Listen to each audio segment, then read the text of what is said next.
긴장하지 마시고. 변한 거 없어요? 네? 모르겠어요? 저 안경 갖고 있습니다. 비싼 안경입니다. 근데 제가 일반적으로 쓰던 안경에 비해서 비쌉니다. 왜 비싸냐면 돋보기 기능이 있어서 비쌉니다. 그 말씀을 드리려고 하는 거죠. 한 달 동안 얼마나 답답했는지 모릅니다. 책을 보려고 그러는데요. 드디어 이게 평상시에는 책을 보려고 안경을 썼거든요, 제가. 근데 안경이 벗어야 책이 보이는 놀라운 일을 제가 경험했습니다. 안경을 쓰면 안 보이고요, 정말로. 안경을 벗으니까 보이더라고요. 근데 책을 읽고 타이핑을 해야 되는데 모니터가 안 보이는 거예요, 안경을 벗으니까. 너무너무 답답해서 안과를 갔잖아요. 안경원을 갔어요. 도수가 안 맞아서 그런가 우리 항상 검사를 하더니 노안이 오셨다. 나이를 물어요. 몇 살이나 됐냐고. 그래서 이만큼 됐어요. 그랬더니 양호하답니다. 이 정도 되면. 그 나이에 노안이 온 거면 양호합니다. 요즘 사람들 40만 돼도 노안이 온다네. 40대 초반에 와서 하는 사람들이 있는데 그 정도 나이에 왔으면 빠른 거 아니고 할 만할 때가 됐다라고 이야기를 해요. 근데 기분이 묘하더라고요. 노안이 와서 안경을 바꿔야 되구나, 돋보기를 써야 되는구나 라고 생각을 하는데 기분이 묘했습니다. 근데 정말 하나님 주신 지혜라고 생각되는데 순간적으로 제가 무슨 생각이 들었냐면 품위 있게 늙어가면 좋겠다라는 생각이 확 됐어요. 나이 들어가는데 내가 좀 품격 있게 품위 있는 사람이 되면 좋겠다라고 생각이 들었습니다. 그리고 이제 방법을 찾았습니다. 어떻게 하면 품위 있는 사람이 될까? 딱 머릿속에 떠오르는 게 뭐냐면 시 한 수쯤 외는 사람이 되면 좋겠다라고 생각했어요. 그래서 예전에도 이거 제가 이렇게 너무 좋아하는 시라서 외운 적이 있었거든요. 백거이라고 하는 사람이 쓴 장안가라고 하는 긴 시가 있습니다. 근데 그 중에 이제 한 부분이에요. 당현종과 양귀비가 서로 사랑하다가 이렇게 안록산의 남 때문에 양귀비가 죽고 나서 당현종이 양귀비를 그리워하면서 썼다는 이 큰 장시가 있는데 그 중에 이제 거의 마지막 부분에 있는 시입니다. 7월 7일 장생전에서 밤 깊어 아무도 지나지 않을 때 당신이 내게 해준 맹세. 우리 나중에 하늘에 태어나서 새가 된다면 비익조가 되고, 비익조가 뭐냐면 날개 하나, 눈 하나밖에 없는 새라서요. 두 마리가 같이 만나야 온전해진다고 일컬어지는 상징의 새입니다. 우리 하늘에서 태어나서 새가 된다면 비익조가 되고, 땅에서 태어나서 나무가 된다면 열리지 되는데, 열리지는 뭐냐면 두 나무가 따로따로 자라나는데 가지가 이렇게 붙은 나무들이 있어요. 그걸 열리지라고 한다는 거예요. 하늘이 높고 땅이 멀어서 하늘은 높고 땅은 멀다 하지만 결국은 끝이 있는데 당신을 향한 내 사랑은 끝이 없습니다. 7월 7일 장생전 야방무인 사오시 제천원적 비익조 제주원이 열리지 천장지구 유시진 차안면면 무절기 이런 거 하나씩 외우고 있으면 품격이 있겠다 생각을 했어요. 근데 금방 들통이 났어요. 외는 시가 없는 건가? 그래서 시집을 좀 보러 가야 되겠다. 그러고 이제 서점을 가기 시작을 했습니다. 가서 서점에 가서 책도 좀 보고 시 한 편쯤 이렇게 마음에 드는 거 있으면 이렇게 좀 적어도 보고 그리고 와야 되겠다고 생각했는데 역시 시집은 잘 안 가고요. 요즘에 잘 팔리고 있는 베스트셀러 가운데 불행 피하기 기술이라는 책이 있더라고요. 근데 이 책이 되게 재밌어서 그냥 쭉 봤어요. 이 책이 하려고 하는 얘기는 뭐냐면 행복해지는 비결입니다. 당신이 행복하게 살고 싶다면 불행을 피하고 살면 된다는 거예요. 근데 저자가 결론적으로 하는 얘기가 뭐냐면 어떤 사람이든지 어떤 책이든지 얘기하는 행복해지는 유일한 방법이 있다고 얘기하면 그건 거짓말이라는 거예요. 모든 사람에게 통용될 수 있는 행복한 방법이라는 건 없답니다. 저 사람이 이 방법으로 행복해졌으니 당신도 이렇게 하면 행복해집니다. 속지 말라는 거예요. 각자가 다 행복이 다르다는 겁니다. 그러면서 이게 네 부분으로 나눠졌는데 당신의 좋은 삶을 방해하는 게 뭔지 알아서 그걸 제거하고, 그리고 당신의 삶에 정말 가치 있고 중요한 것들만 남기고, 그리고 인생 끌려다니지 말고 다른 사람이 시키는 대로 살지 말고 당신이 주도권을 가지고 당신이 주체적으로 살아가고 마지막 세상 사람들의 그 현혹에 속지 않으면 그러면 행복해질 수 있다라는 이야기를 하는데, 제가 품위에 관심이 있었잖아요. 근데 이 책이 왜 눈에 들어왔냐면 3번 인생의 주도권을 쥐는 법에 보니까 딱 요렇게 시작을 합니다. 인생의 주도권을 쥐고 싶으면 품위를 지켜라 라고 이야기합니다. 당신이 품위를 잃어버리면 주위에 있는 사람들이 당신을 이용해 먹을 거라는 거예요. 그러니 절대적으로 품위를 지키고 품위를 유지하며 살아라. 그래야 이끌려다니지 않고 다른 사람이 시키는 대로 살지 않고 당신의 삶을 살 수 있다라고 이야기합니다. 그러면서 품위라고 하는 게 뭐냐면 타협할 수 없는 원칙이 품위라고 이야기합니다. 그러면서 물어요. 당신에게 그런 거 있냐라는 거예요.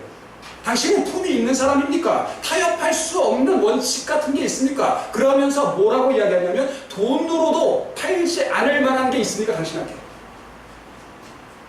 사람들이 와서 이거 내가 돈 줄 테니까 이거 해라 라고 할 때 거절할 수 있는 거 있냐라는 거예요. 그거 있어야 품이 있는 사람이라는 거예요. 돈이면 다 되는 사람, 그런 사람 품이 있는 사람 아니다 라고 이야기를 합니다. 그러면서 이제 이야기를 하죠. 중간에 예화가 하나 나오는데 이 책의 저자가 알고 있는 사장님이 한 분 계시답니다. 근데 그분이 어느 날 선포를 했대요. 나는 오늘부터 디저트는 먹지 않습니다. 근데 이 이야기를 듣는 순간 이 책의 저자가 비웃었대요. 아니 뭐 저렇게 융통성 없이 세상을 살아. 내가 그날 뭘 먹었는지 생각해보고 그리고 저녁이 부실했거나 점심 식사가 부실했으면 먹을 수도 있는 거고 많이 먹었으면 디저트 거절하며 사니까 그게 지혜로운 거지 라고 생각을 했답니다. 근데 그 사람은 계속 그냥 그렇게 선언하고 지켰다는 거예요. 나는 디저트는 먹지 않는다. 나중에 이 사람이 깨닫게 됐다는 거예요. 일반적으로 융통성은 우리에게는 유익하기보다는 함정이 된다는 거예요. 이럴 땐 이렇게 하고 저럴 땐 저렇게 하는 거. 의사결정의 피곤함이라고 하는 게 있는데 사람이요 뭐가 제일 어렵냐면 선택하는 게 제일 어렵습니다. 그래서 시키는 대로 하는 게 편한 거예요. 너 마음대로 해가 불편한 이유는 뭐냐면 그러면 머리 써야 되잖아요. 근데 일방적으로 시키면 그래서 요즘은 아닌데 한때 한국 교회의 바람직한 목회자상이 뭐였냐면 강력한 카리스마를 가진 목사. 기도해! 기도하는 거 이런 사람이에요. 그리고 최근까지 그랬던 분을 알고 있는데 수요일마다 속장들이 이렇게 세워가지고 왜 속도원들 안 나왔냐고 그것만 하는 거예요. 하루 종일 그 양반은. 근데 그런 사람들이 과연 좋은 거냐? 내가 생각하지 않고 내가 고민하지 않고 시키는 대로 하면 좋다라고 생각을 하는데 보통 우리가 선택을 할 때 오래 선택을 하면 그러면 이게 너무 피곤해가지고 최악의 경우를 선택을 하게 된다라고 이야기를 합니다. 그래서 저와 여러분들이 피곤하지 않게 사는 방법이 뭐냐면 원칙이 있으면 그걸 가지고 고민하지 않아도 된다는 거예요. 이걸 해야 되나 말아야 되나 거기를 가야 되나 말아야 되나 고민하지 않고 그냥 내 원칙대로 이 원칙에 맞으면 가면 되고 원칙에 맞지 않으면 하지 않으면 되는 삶, 그런 삶이 건강한 삶이다 라고 이야기를 하면서 저자가 이야기합니다. 한 번 저약한 건 무슨 일이 있어도 지키는 사람, 그런 사람은 융통성 있는 사람, 우리가 흔히 융통성 있다고 생각하는 사람보다 훨씬 더 많은 걸 이루더라는 거예요.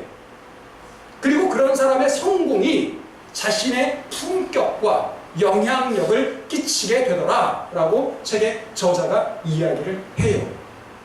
그래서 제가 다시 한번 결심했어요. 물은 하루에 4병 이상 마신다. 2리터짜리. 많은 분들이 물으시더라고요. 살을 어떻게 뺐냐고. 물 마셔서 뺐습니다. 물 많이 마시면 간식 안 해도 되고요. 그리고 식사량도 주는 것 같아요. 근데 물 많이 마시는 건 다 도움이 된다고 이야기하니까 앞으로도 계속 정말 물은 꼬박꼬박 마셔야 되겠다라고 생각해서 저도 품격 있고 영향력 있는 사람이 좀 되거든요. 아니 요즘에 저한테 와갖고 목사한테 성경에 대해서는 안 묻고 살 빠지는 방법에 물으시는 분들이 너무 많아가지고 근데 아무튼 뭐 그런 식으로라도 영향력 있는 목사가 좀 돼야 되겠다 생각을 해요. 네. 오늘 말씀 보면 품위 품이 있는 사람에 대해서 이렇게 나옵니다.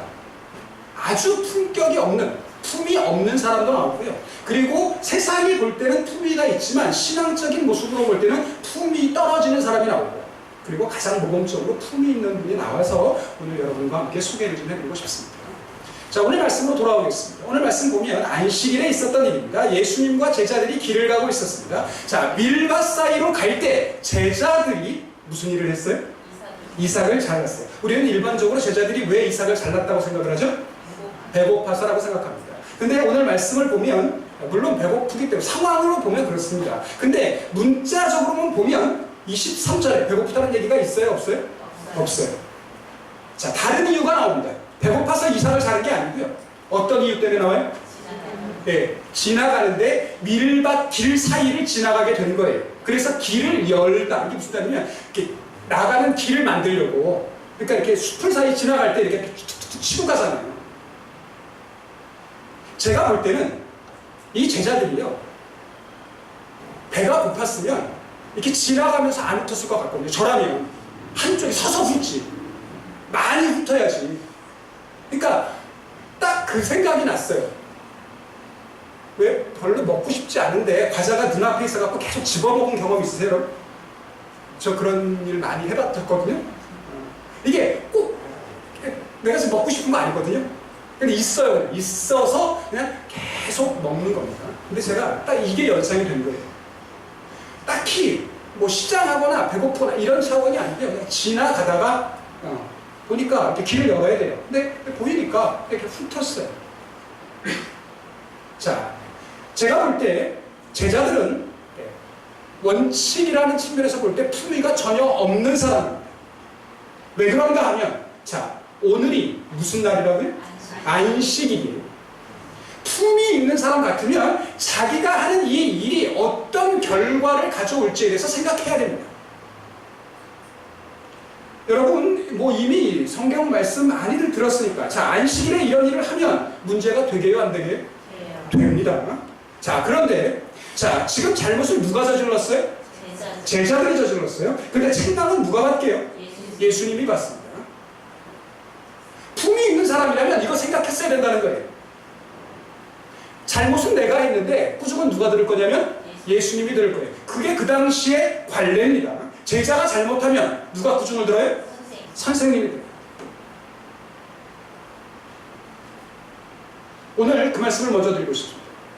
자, 저와 여러분이 하나님의 백성입니다. 하나님의 백성이 하나님의 말씀대로 살지 않으면 누가 꾸중 들을 것 같아요? 하나님. 저와 여러분들이 말씀대로 살지 않으면 세상 사람들이 여러분에 대해서 욕하지 않는다니까요. 하나님에 대해서. 그거 봐, 교회 다니는 것들. 믿음이라고 하는 것도 봐라, 저거. 품이 있으면 내가 하는 일이 어떤 결과를 초래할지 생각해 봐야 됩니다. 내가 내 마음대로 사는 것, 예수님 말씀하시지만 이게 큰 죄 아니라니까요. 근데 생각해 봐야죠. 누가 욕먹을 건지, 누가 망신당할 건지. 내가 내 멋대로 살면, 내 마음대로 살면 하나님의 영광이 가리워지고 복음의 영광이 가리워진다고 생각하는 사람, 그런 사람이 품이 있는 성도가 되는 줄로 믿습니다. 그래서 내가 살고 싶은 대로 안 사는 거예요. 내 마음대로 안 사는 거라고요. 내가 하는 일 때문에 하나님이 욕먹으면 안 되니까.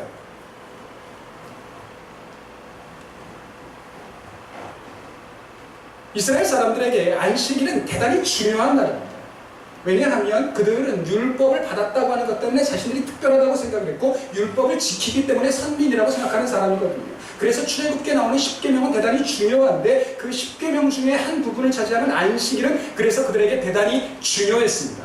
자, 그런데 저와 여러분들이 안식일을 어떻게 지켜야 되는가? 자, 출애굽기 20장 8절부터 같이 읽어보겠습니다. 시작! 안식일을 기억하여 거룩하게 지키라. 엿새 동안은 힘써 내 모든 일을 행할 것이나 일곱째 날은 내 하나님 여호와의 안식일인즉 너나 내 아들이나 내 딸이나 내 남종이나 내 여종이나 내 가축이나 내 문 안에 머무는 객이라도 아무 일도 하지 말라라고 되어 있습니다. 자, 하나님 저와 여러분에게 요구하시는 건 뭐냐면 안식일을 기억하고 거룩하게 지키는 겁니다.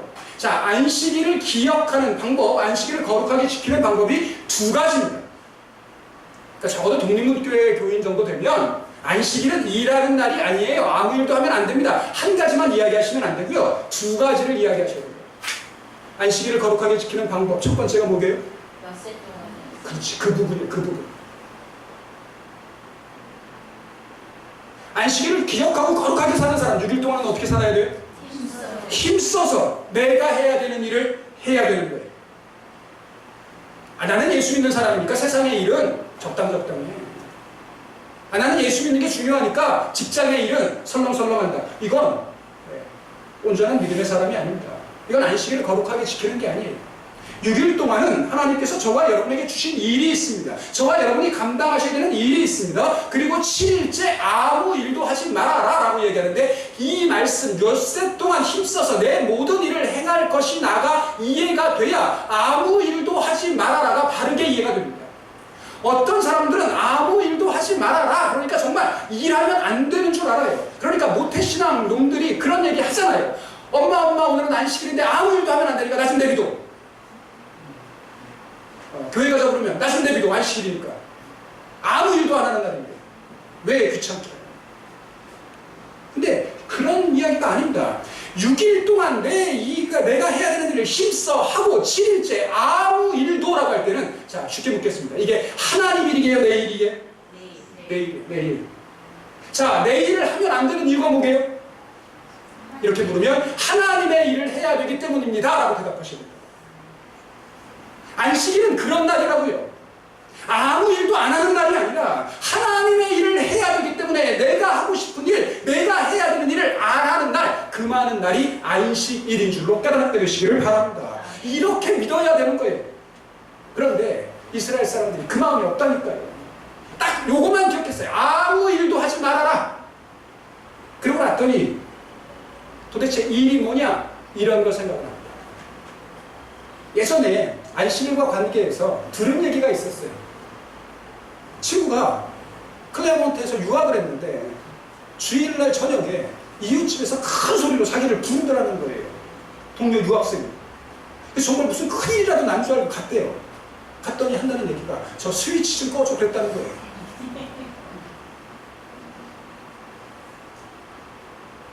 너무너무 궁금했어요. 이게 사실일까? 아니면 좀 설교용 예화일까? 근데 그 얘기와 더불어서 안식일날 엘리베이터 버튼을 누르지 못해서 못 내렸다더라 라는 얘기도 제가 들은 적이 있었거든요. 꼼짝없이. 정말 그럴까 싶었는데 이게 그럴듯하더라고요. 이번 종로지방 성지순례를 갔는데 저희가 마지막 예루살렘에 머물렀을 때 머물렀던 호텔이 유대인이 주인인 호텔입니다. 잘 안 보이시죠? 엘리베이터 옆에 이렇게 편말이 붙어 있어요. 뭐라고 붙어 있냐면 Sabbath lift stops on each floor. 이게 그래서 안식일에는 자동적으로 매 층에 섭니다. 이런 뜻이에요. 안 눌러도 있으면 저절로 닫히고 올라가서 쓰고. 그러니까 이게 누를 일이 없는. 그러니까 이게 맞는 말인가 봐. 이게 버튼 못 누른다는 얘기가 진짜 그런가 봐. 이해가 됐어요. 이 정도로 철저합니다. 일하면 안 된다고 지금도 생각하는 거예요.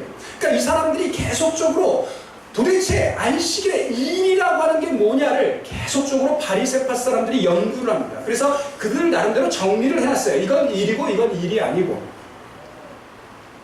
오늘 제자들이 했던 일, 지나가면서 길을 만들기 위해서 곡식을 줍는 일, 이것도 하면 안 되는 일이었습니다. 그런데 이게 평상시라면 관계없는 일이에요. 자, 신명기 23장 25절 같이 읽어봅니다. 시작. 내 이웃의 곡식밭에 들어갈 때에는 내가 손으로 그 이삭을 따도 되느니라. 그러나 내 이웃의 곡식밭에 낫을 대지는 말지니라 라고 되어 있습니다. 그러니까 가난한 사람이 혹은 나그네가 지나가다가 손으로 따도 죄가 되지 않아요. 낫만 사용하지 않으니까, 그러니까 기구를 이용해서 말만 가져가지 않으면 그냥 이렇게 훅 가는 거, 이렇게 뽑아가는, 손으로 뽑아가는 거, 이건 죄가 되지 않습니다. 근데 이게 안식일에 하면 문제가 되는 거예요. 그 일에 대해서 이제 스승에게 와서 이야기합니다. 당신 제자들을 도대체 어떻게 가르치는 거예요? 당신 제자들은 안식일법도 모릅니까? 어떻게 저렇게 제멋대로 굽니까? 뭐 원칙 같은 것도 없어요? 당신은? 이러고 이제 따집니다. 그랬더니 예수님께서 말씀하시죠. 자, 구약에 다윗이 사울을 피해서 높 땅으로 도망한 일이 있다.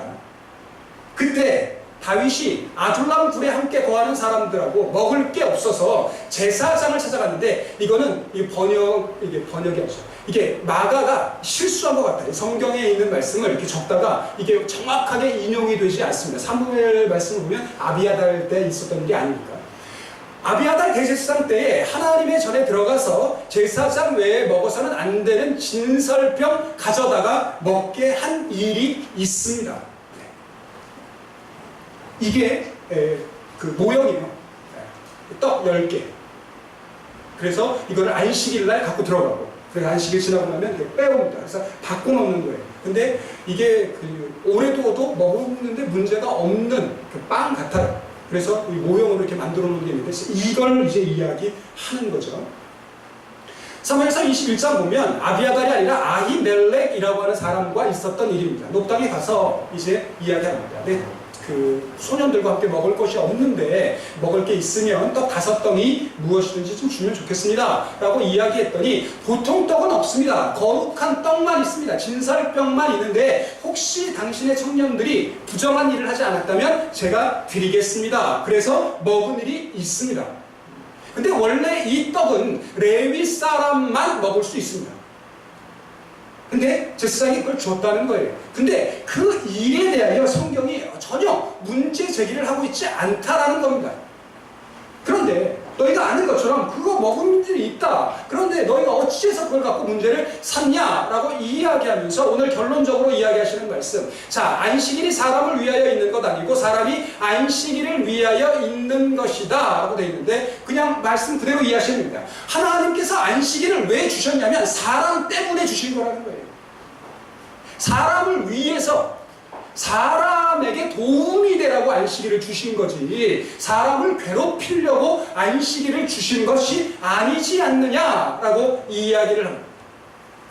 하나님께서 말씀하신 것처럼 내가 엿새 동안 힘써 일을 하고 7째 날에 쉰 것처럼 너희도 안식일을 내가 복주어서 너희들을 복주기 위하여서 하루를 구별해 두었고, 계속해서 일하면 힘들어서 못 사니까 하루 쉬면서 하나님 기억하고 새 힘 얻으라 라고 안식일 준 것 아니냐. 그런데 그걸 가지고 왜 사람들을 못 살게 구는가 라고 이제 예수님께서 문제를 합니다. 그러면서 결론적으로 이러므로 인자는 안식일에도 주인이리라 라고 하는 이 말씀의 뜻은 뭐냐면, 사람은 안식일의 종이 아니라는 얘기입니다. 사람이 안식일 규례에 묶여서 사람답지 살게 못하는 것, 이거 하나님의 뜻이 아니라는 거예요. 그러니 너희가 율법을 안다면, 너희가 하나님의 말씀을 안다면 이러면 안 되는 것 아니냐라고 예수님께서 오히려 율법을 기준으로 삼고 율법을 원칙으로 가지고 있는 바리새파 사람들을 책망하고 있습니다. 그리고 나서 다음 사건이 이어집니다. 예수님께서 다시 회당에 들어가셨는데 그날은 안식일이었습니다. 안식일이니까 사람들이 회당에 모여 있습니다. 자, 그곳에 한쪽 손 마른 사람이 있습니다. 한쪽만 불구인 사람이 있습니다. 저 같아도 제가 장애가 있으면 내가 손 말았다는 걸 안 보여줄 것 같아요. 그러니까 뭐 손에 긴 옷을 입었든지 어쨌든 숨어서 있었을 겁니다. 자, 그런데 그곳에 그 사람이 있다는 걸 바리새파 사람들이 알고 있는 것 같아요. 그리고는 예수님을 주시합니다. 고쳐줄까? 안 고칠까? 평상시 같으면 고쳐주는 일이 전혀 문제가 되지 않습니다. 근데 이날이 왜 문제가 돼요? 안식일. 바리새파 사람들이 원칙이 있음에도 불구하고 제가 품위가 없다라고 여기는 이유가 바로 여기에 있습니다. 자, 바리새파 사람들이 지금 예수님을 주시하고 있습니다. 다른 거 다 떼어놓고 회당에서 예수님을 주시하는 일, 괜찮아요? 안 괜찮아요? 네? 어때요, 여러분? 제가 볼 때는 뭐 별 문제 없어요. 근데 목적이 뭐예요? 고발하라. 누군가가 여러분 그러니까 주시한다라는 말을 이렇게 째려본다 이렇게 받지 마시고 그냥 주목한다, 집중한다 이렇게 받으시면, 자, 교회 안에서 내가 누군가를 주목하고 누군가를 깊이 바라보고 하는 일이 제가 볼 때는 별 문제 되지 않는다니까요. 근데 목적이 뭐냐는 거예요. 왜 주시하냐는 겁니다. 왜? 내가 도울 일이 없을까 해서, 사랑스러워서. 그러면 문제 없어요. 근데 원칙이 있는데 그 원칙을 어디다 쓰냐면 다른 사람 고발하는 데 쓴다니까요. 말씀의 기준이 있는데 그 말씀을 어디다 쓰냐면 다른 사람 정죄하고, 다른 사람 판단하고, 다른 사람 책잡기 위해서, 그래서 주시하고 있는 사람들이 있습니다. 예수님께서 그 사람들의 마음을 아셨습니다. 자, 그래서 어쩌면 한쪽 구석에 있을지도 모르는 그 사람 가운데 오라는 거예요. 이리 나오라. 이리 나와서 한가운데 일어나라 라고 이야기를 합니다. 그리고는 이제 그 사람들을 향하여서 이야기합니다. 4절 같이 읽어보겠습니다. 시작. 그들에게 이르시되 안식일에 선을 행하는 것과 악을 행하는 것, 생명을 구하는 것과 죽이는 것 어느 것이 옳으냐 하시니 그들이 잠잠하거늘. 다시 한번 말씀드리겠습니다. 안식일은 아무 일도 안 하는 날이 아닙니다. 안식일은 선을 행하는 날이고 생명을 구하는 날이 되어야 하는 줄로 믿습니다. 안식일은 일하는 날이랍니다. 안식이니까 아무 일도 안 한다.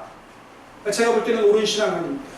안식일은 일하는 날인데 사람 살리고 선을 행하고 내가 하고 싶은 일, 내가 원하는 일이 아니라 하나님이 기뻐하시는 일 하기 위하여 내가 하고 싶은 일을 내려놓는 날이 안식일인 줄로 믿습니다. 그렇게 안식일을 지켜야 돼요.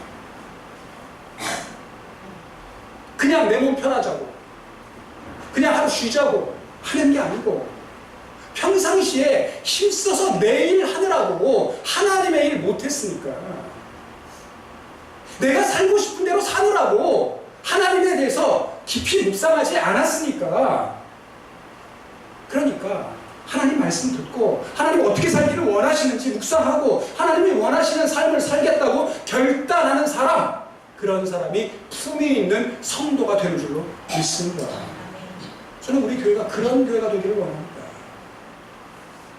안식일이니까 내가 가고 싶은 데 가고, 안식일이니까 내가 하고 싶은 것 하고, 아니고 안식일이니까 하나님이 원하시는 일이 뭘까? 그 일을 하는 사람. 예수님께서 기준을 가지고 완악하게 살아가시는 바리새인들을 봅니다. 그리고는 화가 나셨습니다. 그래서 보란듯이 고치십니다. 주의 손을 내밀라. 오늘 예수님께서 저와 여러분에게 탄식할 만하시고 화를 내실 만한 이유가 있다면 죄 때문이 아니고요, 완악함 때문입니다. 완고함, 단단함, 딱딱함, 저는 고집스러움이라고 번역하고 싶습니다. 내 생각만 나는 것, 나만 옳은 것, 내가 경험한 것, 내가 판단하는 것, 그것만 맞고 다른 사람의 말은 다 틀린 것. 바리새파 사람들이 기준이 있다니까요. 안식일에는 일 뜯으면 안 됩니다. 안식일에는 죽을 병도 아닌데, 오늘 안 고쳐준다고 죽을 것도 아닌데 고치면 안 됩니다. 근데 예수님의 마음은 그렇지 않습니다. 남의 병이니까 오늘 안 고쳐도 되는 거죠.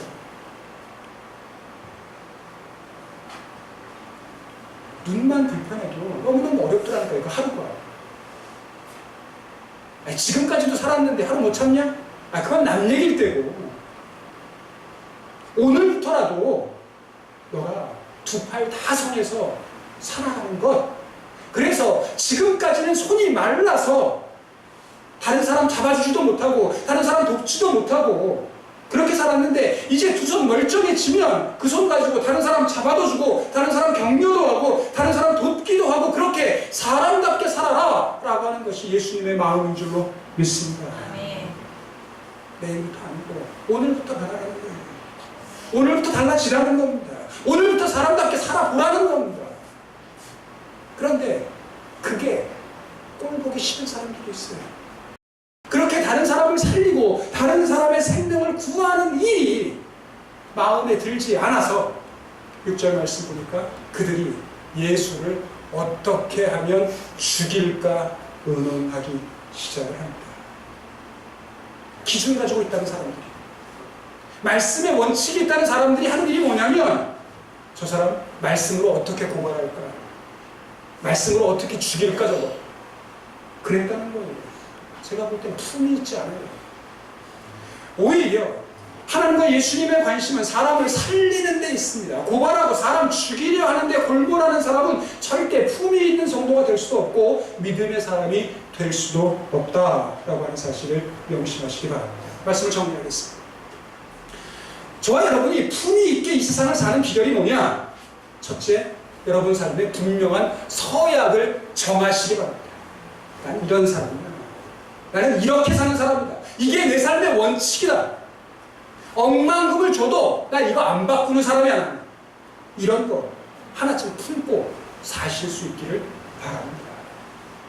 두 번째, 적당히 타협하지 않게 되시기 바랍니다. 여러분들이 그렇게 선언하면 주위에서 유별나게 군다고 할지 몰라요. 제가 살 뺀다고 했을 때 제일 많이 들은 얘기, 목사가 살 빼서 뭐 어디다 쓸 건데? 관절이 아파서 안 되겠더라니까요. 그래서 뭐 누구 뭐 보라고 하는 거 아니고 그냥 제 건강을 위해서 합니다. 그만큼 뺐으면 되지 않냐? 근데 제가 처음에 생각해놓은 목표가 있거든요. 몸무게 10%는 빼도 전혀 문제가 없답니다. 그 제가 딱 선언했어요. 12kg. 10%는 더 되는데 그 정도 빼야 제가 제 기억 속에서 제일 잘생겼을 때 몸무게가 되는 것 같아요. 저에게도 잘생긴 적이 있었거든요. 그때 몸무게. 그래서 그냥 계속 하는 거예요. 그만큼 해도 되지 않았어? 이제 그만해도 될 것 같은데? 아니요. 적당히 타협할 생각이 없습니다. 일단 제가 생각해놓은 그 목표까지 6kg 더 빼보고 그리고 나서 다음에 생각을 해보려고요. 그것보다 더 중요한 게 있는데 수정을 두려워하지 않는 거예요. 제가 웬만해서는 타협하지 않을 건데요. 제가 살 빼는 것보다 더 큰 가치가 발견이 되면 당장 그만둘 겁니다. 목사가 살 빼는 것보다 더 열심히 해야 되는 일이 있군요 라고 깨달아지면 그거 열심히 안 하고요. 그 일을 할 거라고요. 나는 이거 하기로 했는데 조금만 더 하면 되는데 아니고요. 제가 생각한 게 있지만 수정하는 일 두려워하지 않을 겁니다. 그게 실패라고 저는 생각하지 않거든요. 더 큰 가치를 발견했을 때 제가 지금까지 가지고 있던 가치를 내려놓는 게 진정한 용기가 되는 거지, 고집 부리듯이 나는 이거 계획하고 있었으니까 이거 끝까지 갈 겁니다. 이거는 정말 완고함이라는 거예요. 예수님께서 새롭게 깨닫게 하시는 게 있으면 말씀으로 새로운 지혜를 주시면 내가 가지고 있었던 기준이 있고 원칙이 있지만 그 기준 내려놓고 새롭게 내 계획을 수정하는 성도, 그 성도가 품이 있는 성도가 될 겁니다. 그렇게 살아가는 우리 교회가 품이 있는 교회가 되는 줄로 믿습니다. 저와 여러분이 가져야 되는 가장 중요한 원칙은 하나밖에 없습니다. 예수님은 사람을 살리기 위해 오셨고 예수님의 관심은 생명에 있다는 거예요. 저와 여러분의 가장 큰 가치와 가장 큰 관심이 사람 살리는 일에 있어요. 여러분을 통하여, 복음을 통하여, 예수 그리스도의 이름을 통하여 사람이 살아나는, 사람을 살리는 품이 있는 성도, 품이 있는 교회가 될 수 있게 주님의 이름으로 기원합니다.